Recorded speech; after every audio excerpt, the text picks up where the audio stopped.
Hey, there we are. Welcome to the Maple Minds podcast. I am Christy.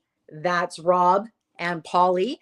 And we're just three people from BC who like to yap about politics. We mix it up between BC politics, Canadian politics, international politics. Today, we've got all three on the menu. Let's just jump into it with some of the biggest.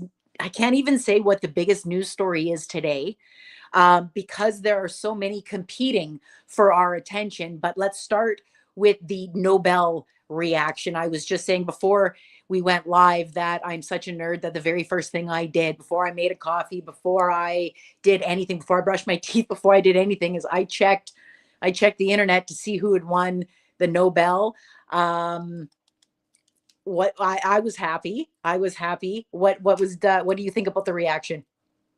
Well, I mean, I think it's anything but Trump. I mean, you can't do what he's been doing and expect it. Oh, we're gonna take over Greenland. Oh, we're gonna make Canada the 51st state. Oh, we're gonna just bomb traffickers in the middle of the ocean just because we can and kill them. And then come on. If I they mean, were it's just, traffickers. I mean, We who even can knows? bomb Venezuelan boats. And actually, the somebody from Colombia, it was either a minister or the president maybe had said, we have reason to believe that maybe that was a Colombian boat with Colombian citizens, but I'm not sure the validity of that. But I think the point is, without the states proving why they targeted them just by saying it, like they say a lot of things. They say people are eating cats and dogs. They said that Garcia's MS-13 Photoshop was a real tattoo. They say a lot of things that aren't true. Why would we believe them when they're talking about taking people's lives? Yeah, they're rounding up U.S. citizens and detaining them for no reason. I mean, some of the stuff that I've been seeing is horrific. I mean, real live people like videoing this stuff, like uh, parents going to schools to pick up their kids and then them getting like detained and taken down in front of the schools, like when they're there to pick up their kid. Like it's like insane stuff where you're like, is this really happening in the United States of America? And then you have Donald Trump petitioning for the Nobel Peace Prize. What?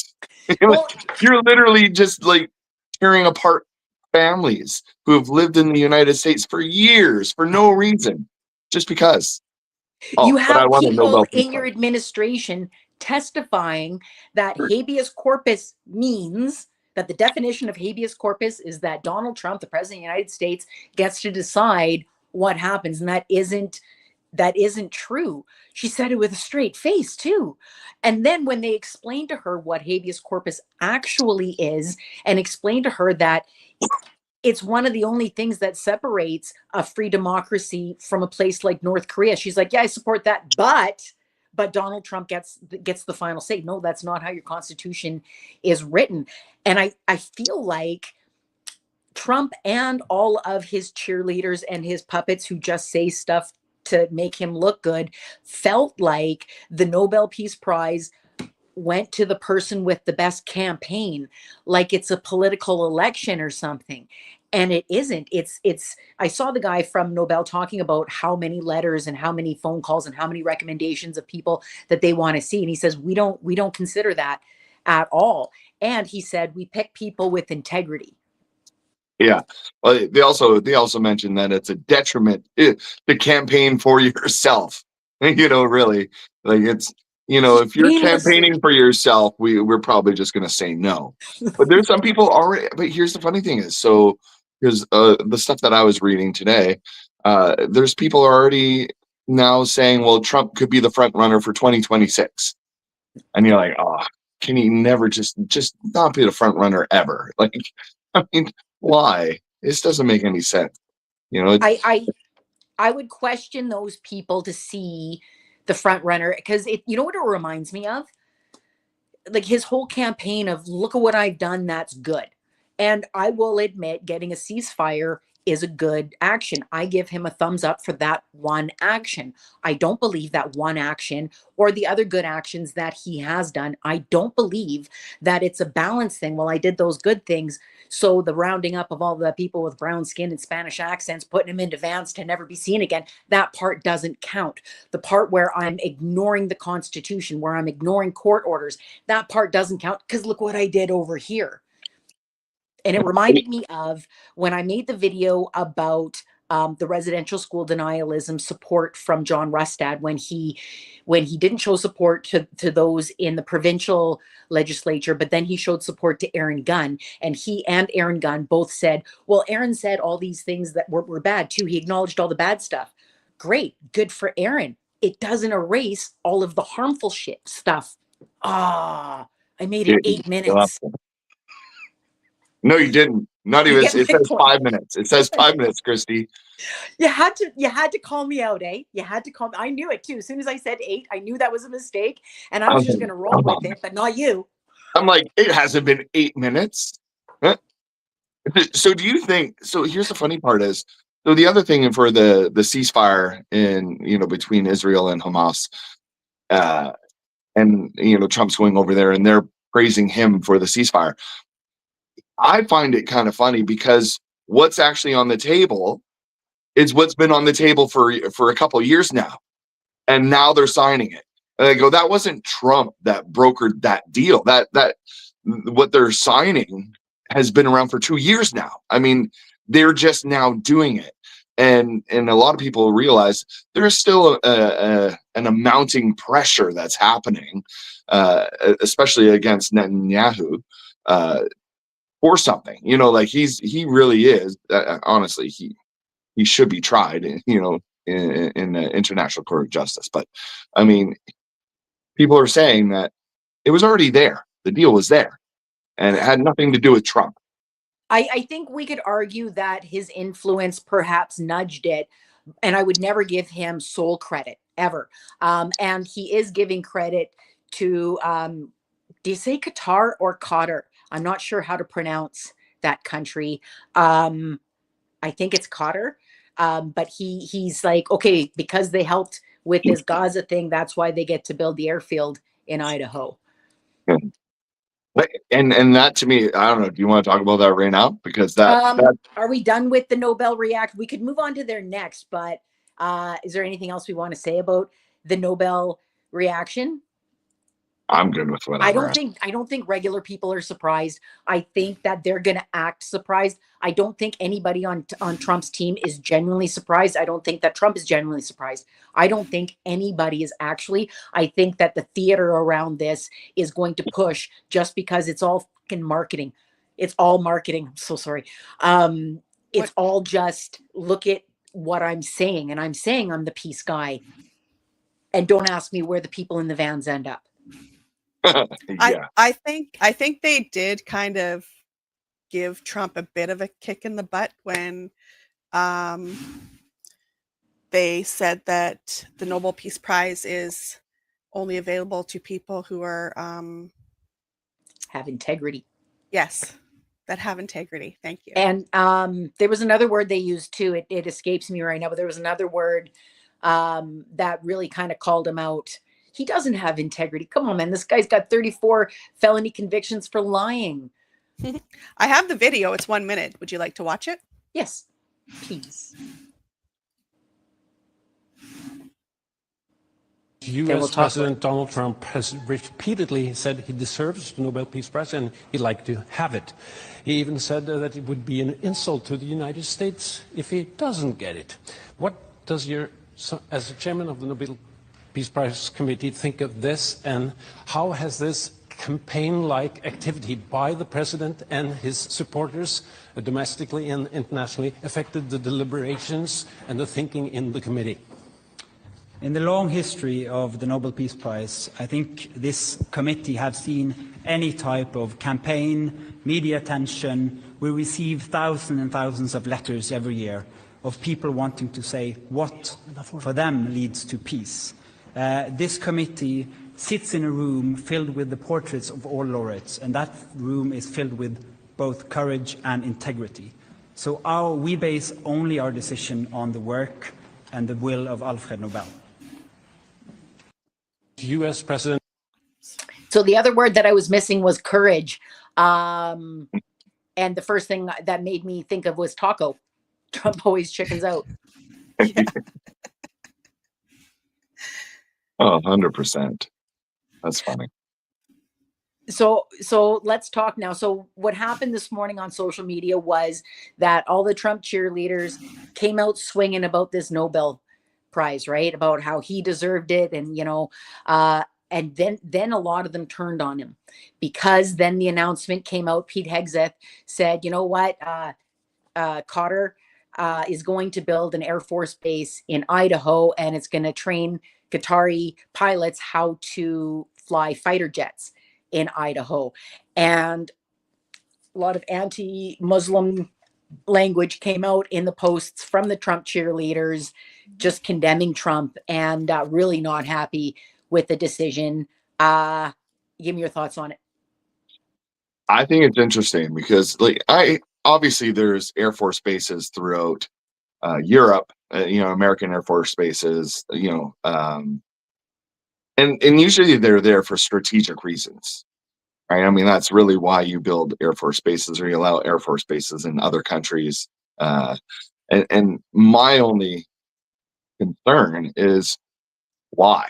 What is the real reason behind it? And as a Canadian, the fact that it's in Idaho, just right across the border, I don't know. I mean, it just seems a little odd to me.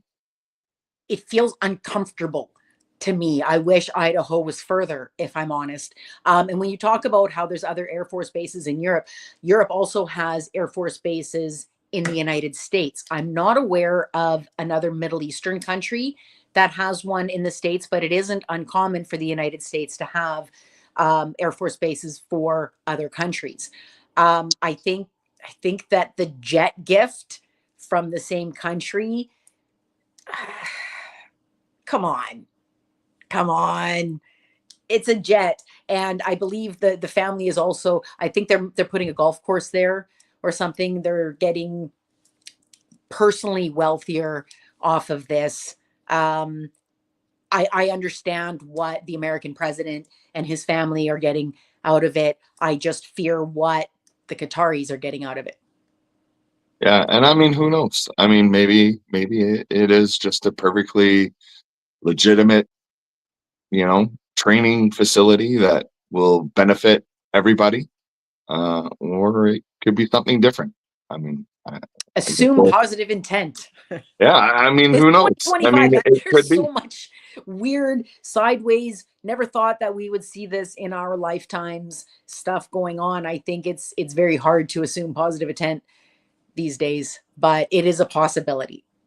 I think it's hard to assume positive intent when it has anything to do with the Trump regime. I mean, that's really what it comes down to. Anyone else, yeah, it might be easier to assume positive intent, but not with Trump. There's always something. There's always something happening and a reason for it in the background that's nefarious. It's just not right. So, well, I will also say that with all of everything that's going on in the States today too, I haven't heard the word Epstein yet. It's a great distraction, right? I mean, you think of how much is, so take a step back and think of how much has happened since the Epstein files have been being pounded. Let's see them, and the amount of craziness that the Trump regime, and I'm going to keep calling it a regime, has been doing to really distract, the entire country and the world, has been insane. It's been insane. It's nonstop. It literally is. Every day there's something new that they're doing, and and that, I think that would be happening anyways. I think if they weren't trying to cover up the Epstein files, which I do 100% believe they are covering up, I think even if they weren't doing that, their desire to slip into fascism and to make Trump the authoritarian dictator, I think they would have been throwing that much propaganda out anyways. I think that distracting from the Epstein is a positive that comes from that, but I think that action would be happening anyways because of the kind of he doesn't want to do the takeover of getting rid of courts and Congress and just being the king. He doesn't want to do that because of Epstein stuff, unless, and I did consider, I think a lot of people, and you can call me a conspiracy theorist if you want to, but I think a lot of people assume that they want to cover up what happened with Epstein because of the action against girls. I believe that it might be more than that. Not just that, they're probably covering up. That's where they've been planning this for a long time, longer before 2016 when he started running. And when you see the names on the list, Steve Bannon, Peter Thiel, I'm just saying it's possible. Should I get my tinfoil hat? I think there's a lot more things out there where you need a tinfoil hat, and that one is definitely not one of them.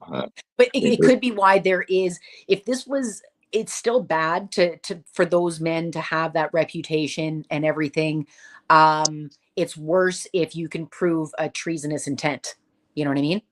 Yeah.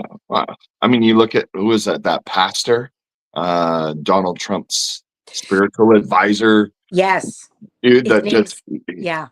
He just got, Morris charged, so, I mean, he admitted guilt. He admitted a guilt. So, I mean, come on. Yeah. Come on, everybody. Like, seriously, they're everywhere. They're everywhere in that whole MAGA world. Yeah. If you're part of MAGA and you're like a middle-aged older man, guaranteed you gotta like, people gotta start looking. They gotta start looking. Guaranteed you are part of the demographic that is most likely to be. Yeah. Doesn't mean guaranteed you are, but it means you're in that demographic. There are more people from that demographic than there aren't. And all of the projection of, well, it's the teachers, it's the drag queens, and you see it on these social media, and then you see this guy's name in the headlines getting arrested for the stuff that he's trying to say, go look over there so you're not looking at me. Yeah, exactly. I don't know, it's pretty sad. It's pretty sad. And I really hope people start waking up and they start realizing what's really happening. So do I. Something concerned me in a different way when I was scrolling the reactions of the Qatar thing, or Qatar, and Laura Loomer said, and I don't believe she was the only one, but she's a strong Trump supporter. She was like, no, Trump has no authority. He shouldn't have done this. I'm going to show my lack of support by not voting in 2026. And that kind of concerned me, because if I think from my couch in Canada, if I think you're naive, if you think you're going to have elections next year and you're as close to this as somebody like Laura Loomer, and you're just like, oh no, I'm not going to vote. You're not going to have an election. You're not going to have a choice not to vote. I can't believe that isn't being recognized more. I think it should be, honestly. Yeah. You think of just the games that they're already playing right now, all these games of shutting the government down, doing it. It's just another stepping stone. You think of where we've come so far, just in 2025 alone. Mm-hmm. By the time 2026 rolls around, like what does it's just going to have more? What does that nation look like? Yeah, and it's going to have less protections on it, because 2025 has been largely dismantling protections, and firing the people who would be in a position to protect, and weaponizing other people who are supposed to protect you. Yeah, I think if it isn't stopped, it does get worse. I think Americans are naive to think. I think too that they're not even going to see midterms. I was really optimistic for a big change in the midterms. I think these guys know that that they don't have a chance. If you look at a lot of special elections that are happening all over the country, a lot of Republican seats that have been red for a very long time are flipping. I think that they can see the writing on the wall, and they're like, nope, we're not going to take that chance. I also think that this is reflected in how we see their secretaries testified. They don't care. Kristi Noem, cared that Kristi Noem, Secretary of Homeland Defense, didn't know what habeas corpus is. Nobody cared that the Attorney General purposely did not answer a single question. Instead, she read one of two quotes that were written on her files, and the other thing that was written on her files was different insults to throw at the people who were going to question her. The way that they are able to act like this is because they aren't afraid of anybody else, of any other Democrat becoming in power down the road at all. Otherwise, they would be more careful. Do you disagree? No, I think that is like, when you see, we should have seen these signs, when all hell breaks loose, we should have seen these signs back in 2025. That's one of the signs where they're acting with impunity. Like they're literally doing whatever they want, and they're not afraid. Like they're not afraid of anything. They're not afraid of anyone or anything. And for me, that feels like they know something we all don't know. They've got this feeling of protection. And if you think about it, in 2026, if the elections happen and the House flips and all of that, they're in trouble. They're in some serious trouble. Oh yeah. But they're not worried. They're still pushing ahead with what they're doing. So for me, there's your sign. There's something going on. Something is happening, and they have zero fear. Concern. Yeah, 100%. I remember something that happened once Trump won the election, like within the hour of Trump winning. I remember a lot of his cheerleaders on social media saying, okay, that's it. Like, you can't undo now. It's the ball is in motion. And I don't remember any of the exact quotes, but the overall feeling that I was getting from all of their posts was, okay, so the election win set something in motion that is not going to be able to be reversed. And they were all super calm, confident, not cocky, just like, okay, now that was our only obstacle. That was the only door that we had to unlock.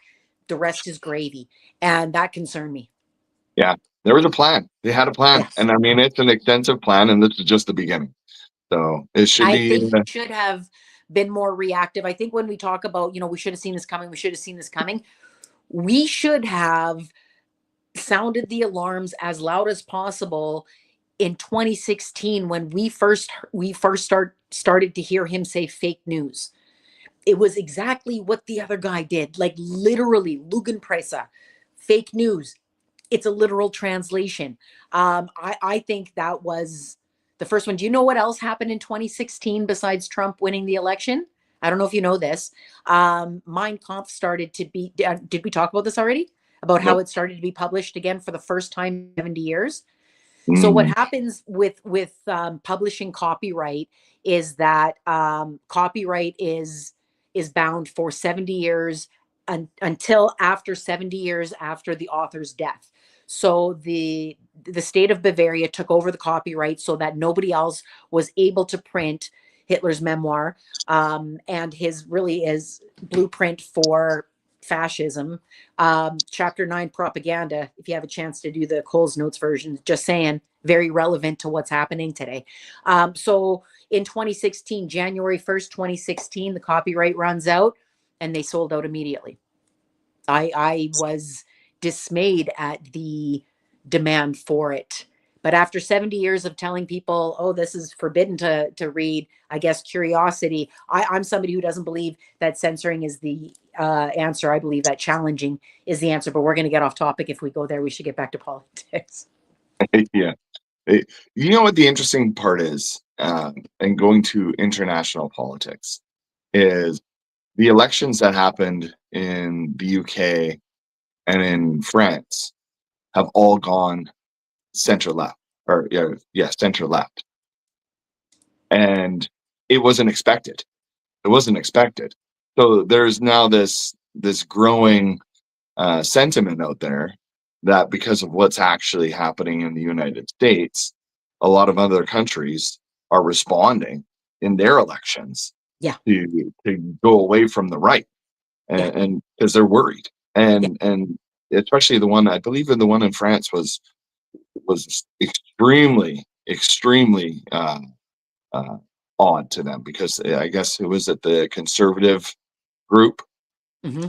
was supposed to win. Yeah. And apparently after the first little bit, they're in third.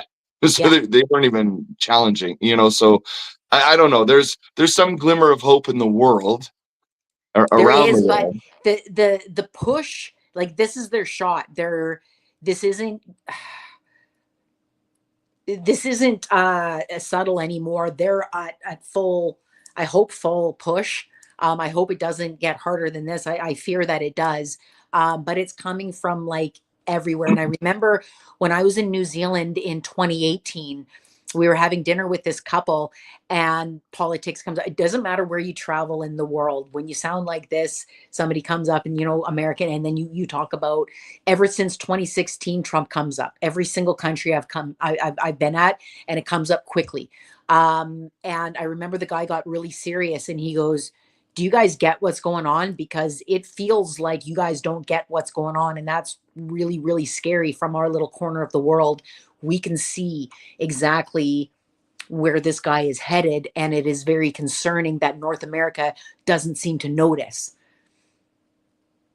And Yeah. it's happening in his country too, and it's happening in Australia, and it's happening in UK. I remember asking somebody from the UK once, "You don't really think Brexit is going to happen? Like, that would be so bad for your economy. How can your country make such a bad economic decision?" And the answer I got was, "My country is racist. They're totally going to vote for that, because their hatred of immigrants is stronger than their desire for a good economy." Sad. Yeah. Yeah. Right. I think the other thing that is scary, and it's something that we can actually see already, is everything that Trump has done pushes the boundaries further and further and further, Yes. to a point where a lot of people now, when you look back, you go, like, he crossed the line a long time ago. Oh yeah. And the problem is, there's a lot of people that don't even know where that line started in the first place, because there's a lot of stuff that has become commonplace. It's just normal. It's a new normal, and they keep pushing that line further and further and further, and you have to wonder. I mean, that's just part of the plan, I'm sure. Oh yeah. But that line that keeps getting pushed, and that new normal, one day is going to be unrecognizable to what it used to be. Yep, I totally And agree. And I think that they the reason that they keep pushing, I think, like, this is evidenced in the Comey and James indictments. They know that they have no cases. They know, but they're trying anyways, with this insurance lawyer who's never prosecuted a case in her entire life. They can't find any prosecutors, but they're going to keep doing this. They're going to keep finding people to indict his enemies. They're going to keep pushing. They're going to keep fighting fights, even if they don't have a chance of winning, to make it the new normal. Pardon me. I said this when Elon did his victory speech, and he threw up that Roman salute, which wasn't a Roman salute. We all know what that was.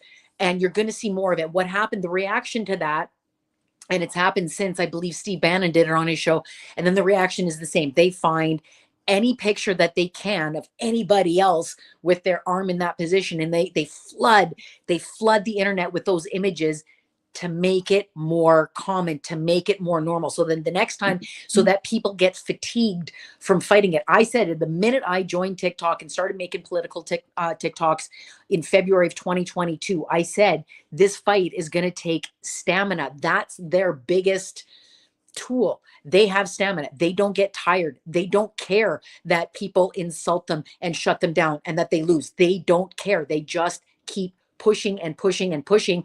And if we don't have stamina, we risk fatigue, letting them take more inches.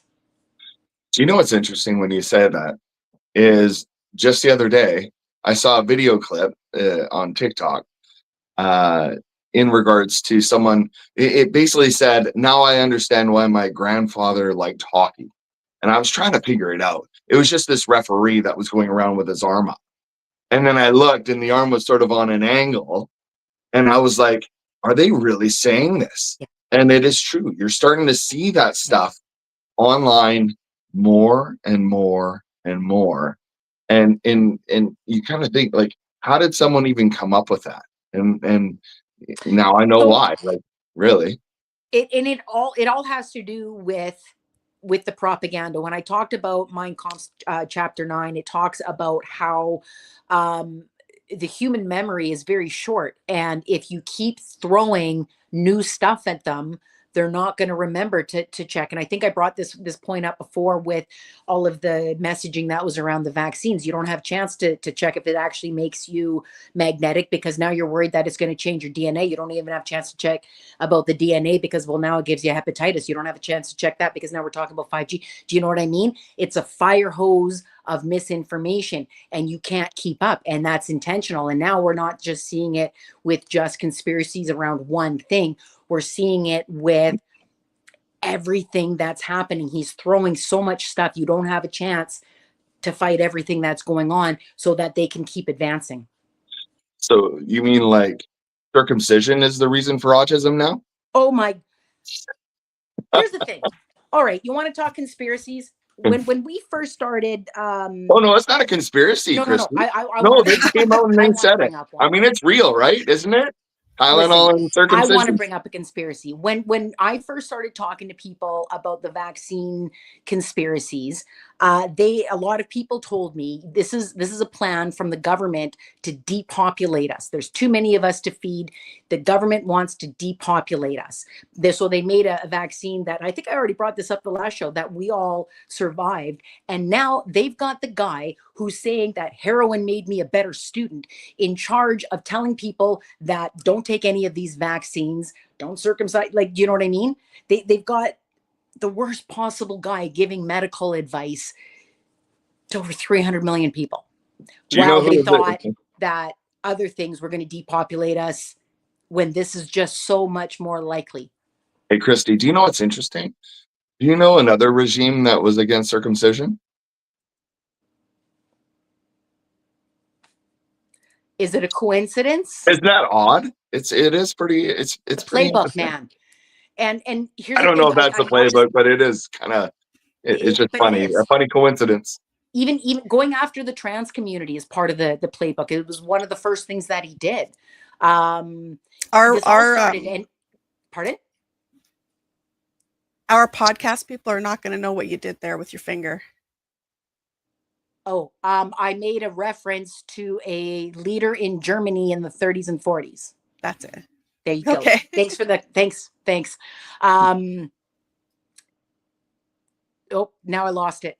Now Sorry, it's all I threw you about off. my finger motion. That's all. We got kind of sidetracked, but and let's skip the China thing and then get to Canada, because we only have 25 minutes left, because I think we're on a good path here with talking about the playbook that America's using. We see a lot of cheerleaders for the American style, not just in the internet, but in our parliament. We see it in BC when we saw Tara Armstrong bring up the and the way that she pronounced Antifa is like nails on a chalkboard for me. The pedantic tone, Antifa.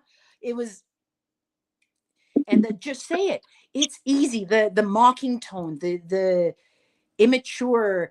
It's not a style I appreciate in our parliament. I wish that they would show a bit more decorum and professionalism, but I think that we have a problem with MAGA rot in our parliaments, both provincially and federally. Well, what I still don't understand is, how do these people not understand what Antifa is?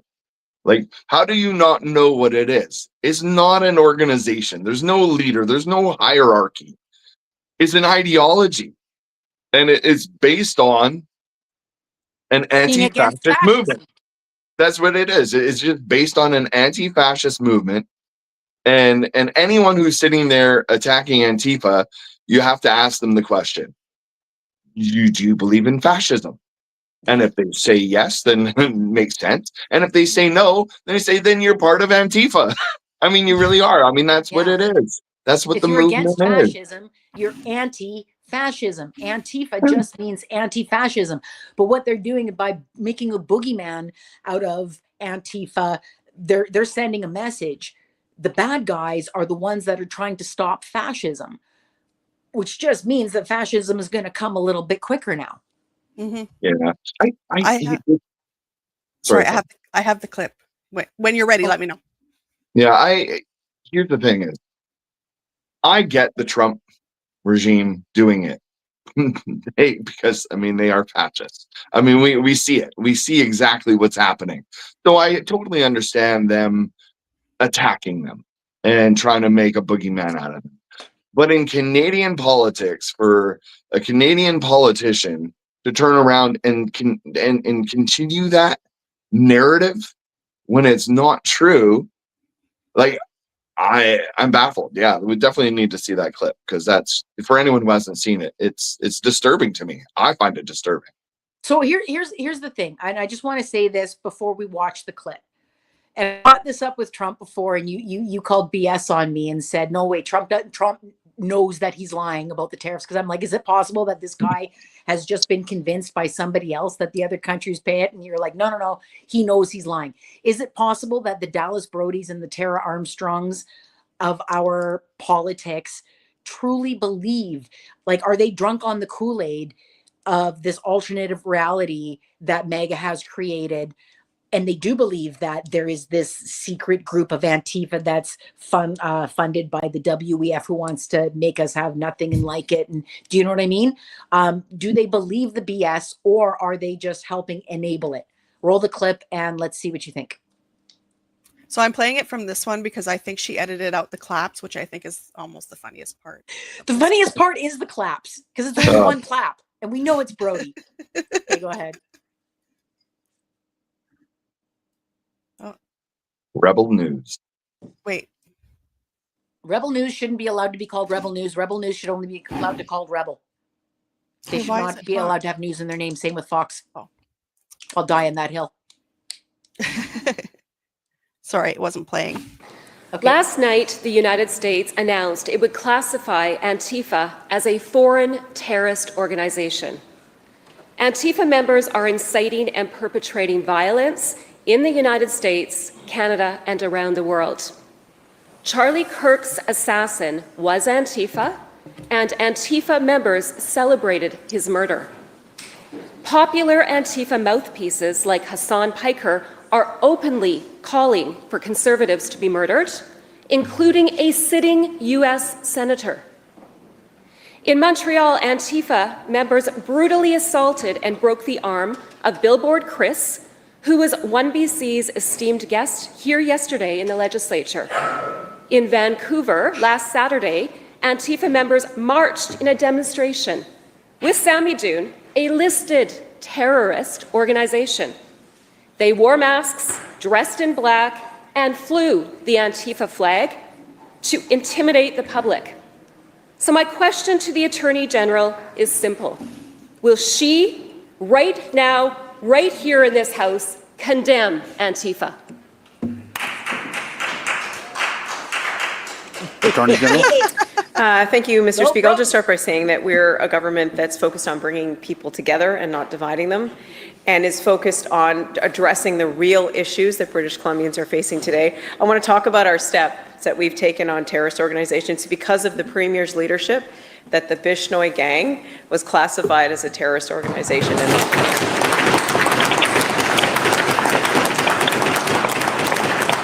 An example of a real issue that we're addressing that British Columbians are experiencing right now, and we'll keep doing that. Thank you, Mr. Speaker. Member supplemental. Well, with all due respect, Mr. Speaker, my question was not about that.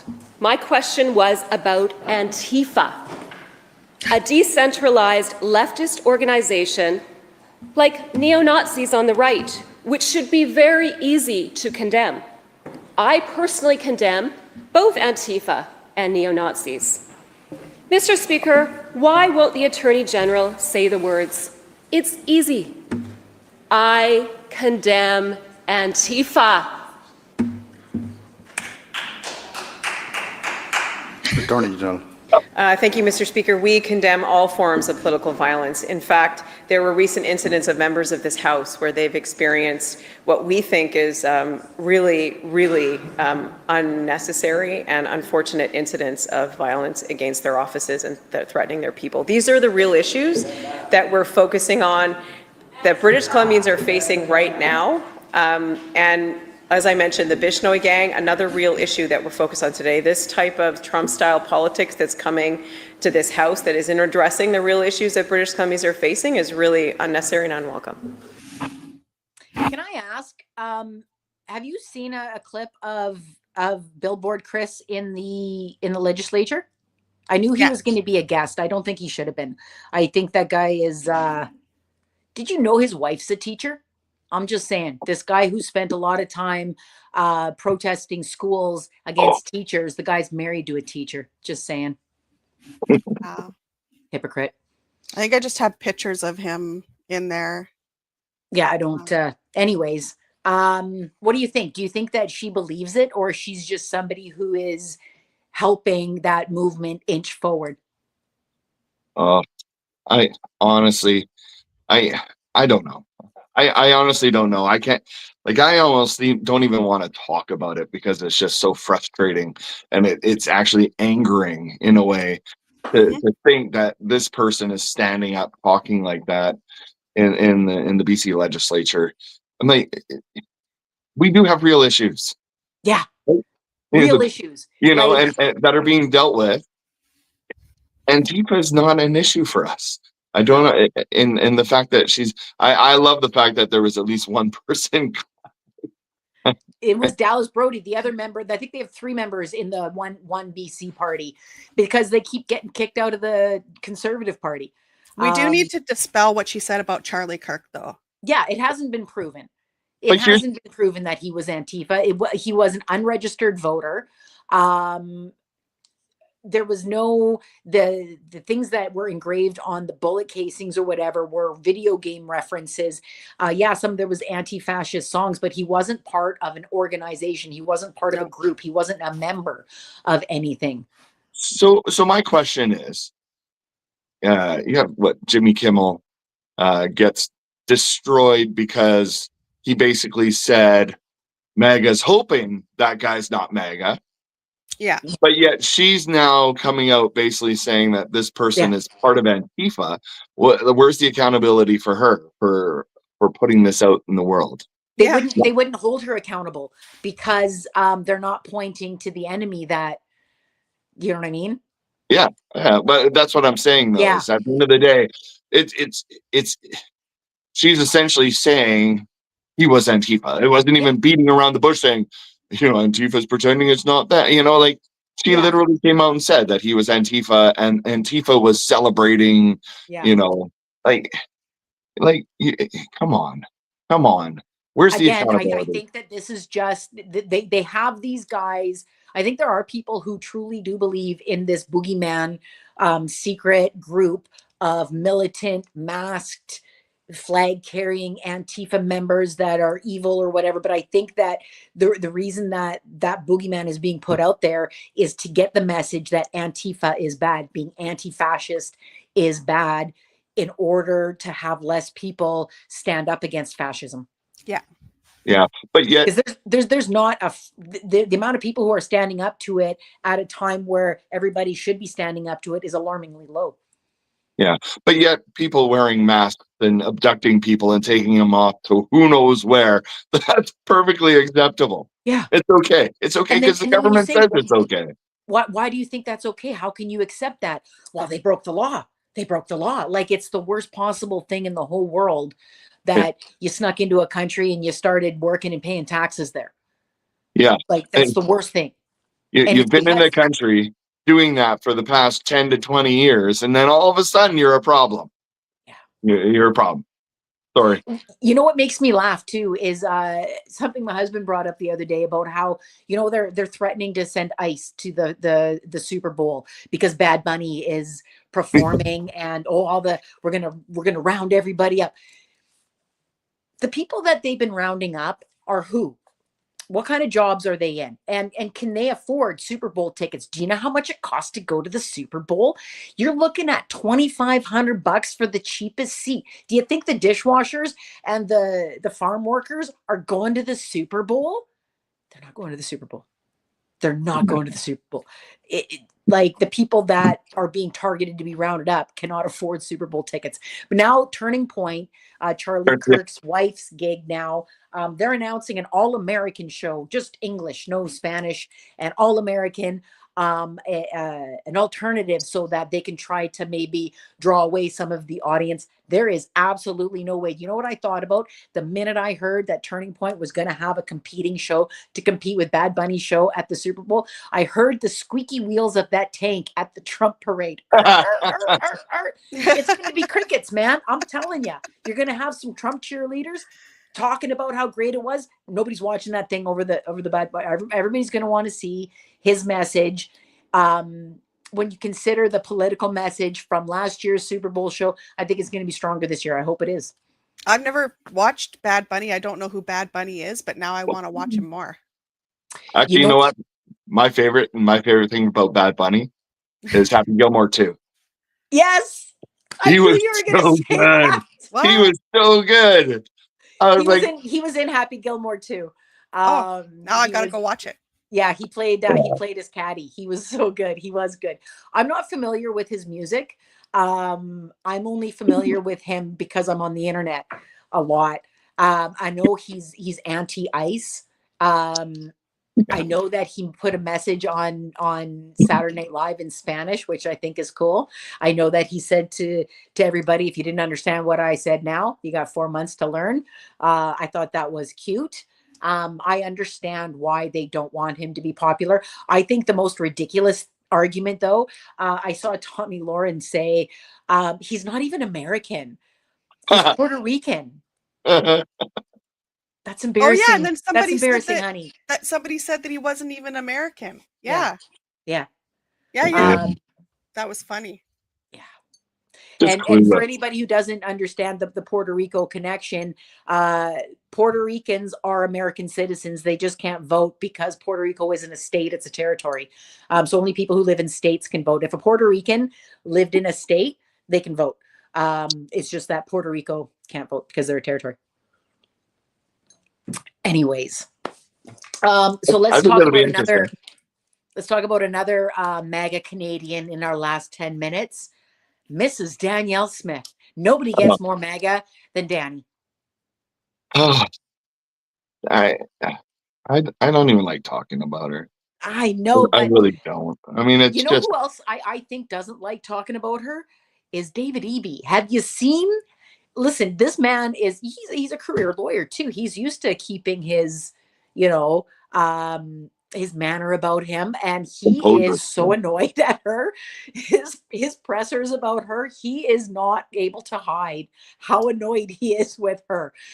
She's being less than truthful. You know what? I was gonna say something else and I caught myself. You're welcome.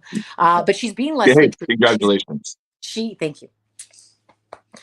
She's presenting this as an actual feasible project. It's only feasible if you can come up with the tens of billions of dollars, unless you're trying to say it's a project because, the government should give Alberta tens of billions of dollars.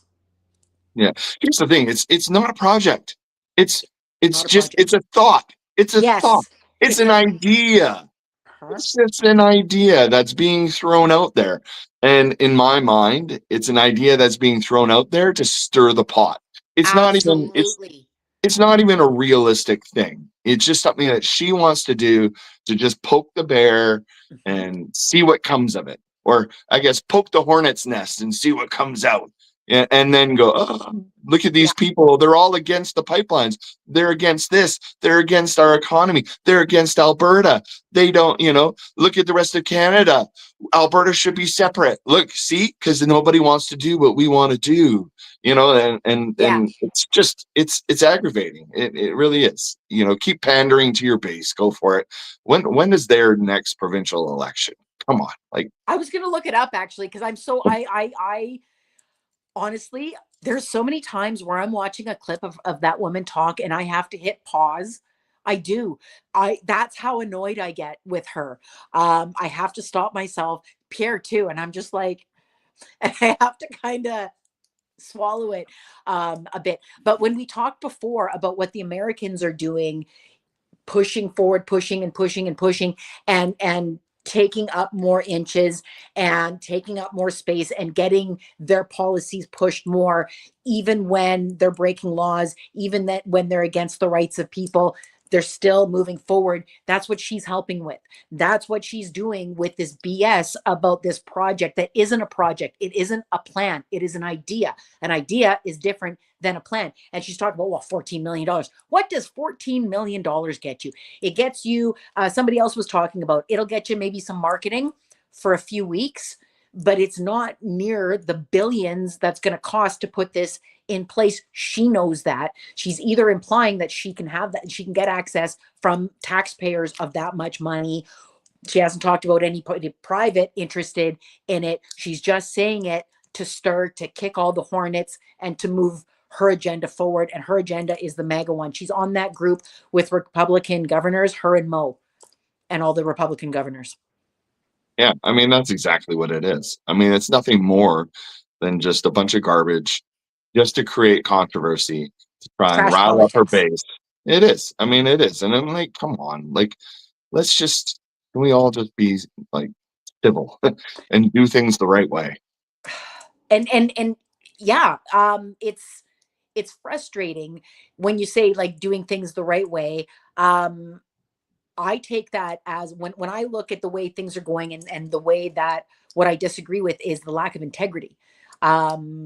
Because things aren't being handled with integrity, and I don't believe you should be rewarded for that. And I think that we see too many people being rewarded for it, which just inspires other people to abandon their integrity. But I do hope that I hope had her scandals catch up with her. She's got, like, it's not just the teachers, where she's giving like 70% per student to private and charter schools, which account for, I think it's like 7% of students overall are getting 70% of the money, which is, come on. The healthcare thing. I hope that catches up to her and that they get a different leader. I don't know enough about Nenshi to talk about him. I just know that they would be better off without her. I strongly believe that. Oh, 100%. I still don't know how she got away with the healthcare scam.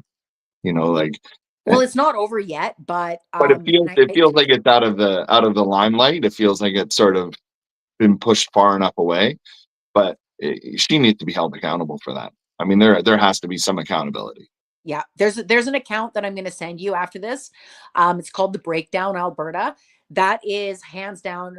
He's on TikTok and on X. Hands down, the best account to find out exactly what's happening with Alberta politics, and is on the healthcare scandal. Yeah, is all over it. Yeah. Best source of information, in my opinion. Also, Cole, I'll send you his account too.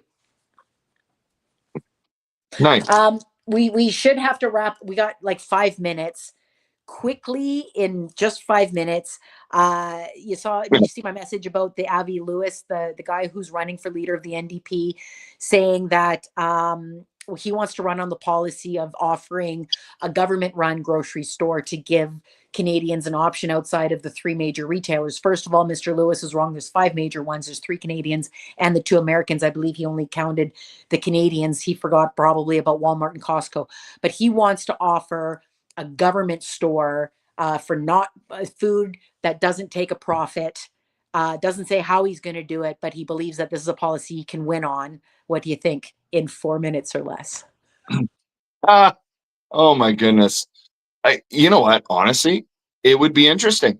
I think if you have a government-run grocery store that is going to basically be a non-profit, get rid of, like, not have a CEO making tens of millions of dollars, you could lower those grocery prices to a decent level. You could almost sell them for at cost. You're not going to need a 20 to 40% markup on anything to keep the lights on. So by doing that, hold on, when keeping the lights on, there is a certain cost to selling food. So Yeah, they would have that's to, what if I they're said. truly not going to take a profit on it, they have to figure out how much to mark it up, to pay for all the labor, to pay for the refrigeration, to pay for the, like, even if they get crown land for Yeah. free in order to build these stores, there's still the costs involved. And would they just take over the stores, or would they also take over transportation and you know, DCs too, distribution centers? Would they take over all of the supply chain, or just the end part that the customer sees? And how much are they willing to initially invest in that from taxpayer dollars until they're getting some? And you'd have to find the sweet spot of how much to mark food up, because Canadians, I don't believe, are going to trade off that, okay, I'll get my groceries for cheaper, but I got to pay a whole bunch of more taxes in order to pay for selling it to me. I don't know what the sweet spot would be. Well, I don't think it would actually cost a lot of money to get it set up. I think if you had, like, if you started a few grocery stores in some major centers, I think, I don't think the cost would be as high as what we might think it would be, especially if you're going bare minimum. Yeah, would you need to set up your own DCs? Would you need to set up your own transportation? But I mean, therein would create more jobs, you know, essentially more government jobs, maybe. And obviously, you can look at it, it's going to make money. Yeah. And as long as that money goes back into, you know, the infrastructure, maybe building more grocery stores, doing things, I think anything that can compete down in the United States, the one thing is there's a ton of competition. So it drives pricing down. Right now in Canada, there isn't a lot Five of guys. competition. Five That's it. guys. 3 Yeah, and we're not talking Canadians, about the burgers 2 and fries. Americans. Yeah. That's it. Yeah. Yeah. I Well, mean, what do you think? What do you think about a membership scheme? Like people become members. Like Co-ops. I We wouldn't. have co-ops. I Yeah. don't believe that co-ops are. I don't believe that as many Canadians are aware of co-ops as an option to one of the major 5, because they're not talked about. They're never talked about in media, whereas the other grocers are always talked about in media, out of sight, out of mind. I agree that competition is the answer.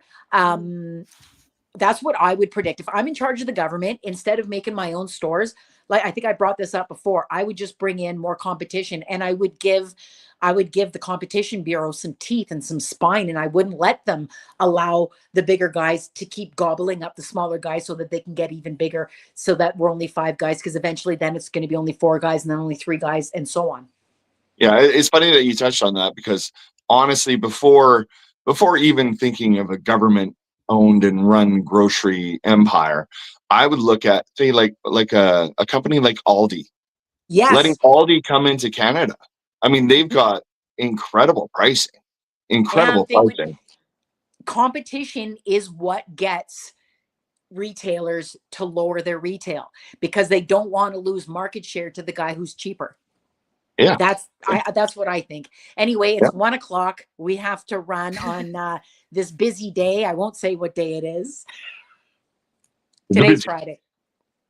No. I just wasn't allowed to say it in the intro. Okay. Anyway, I can cut it out. You're are out. we still good to be back on Tuesday, or is Thanksgiving throwing anything off? Not for me. No, not for me. I'm good. So we will see everybody at Tuesday at our regular time. Is that okay? 1:00? Perfect. Yeah. All That's right. good. So we will see everybody at 1 p.m. BC time next Tuesday. Have a great Thanksgiving. See you Okay, later. don't leave. Don't leave. Oh, okay. I'm not leaving. Oh, and Okay. subscribe to our YouTube and follow our TikTok page. Yes, please. Okay. Okay, I'm ending TikTok. Hold on. Rob, if you have to go, I can stick around with Polly. It's just a quick sec, because hold on one sec. I'm not off YouTube yet. Wait.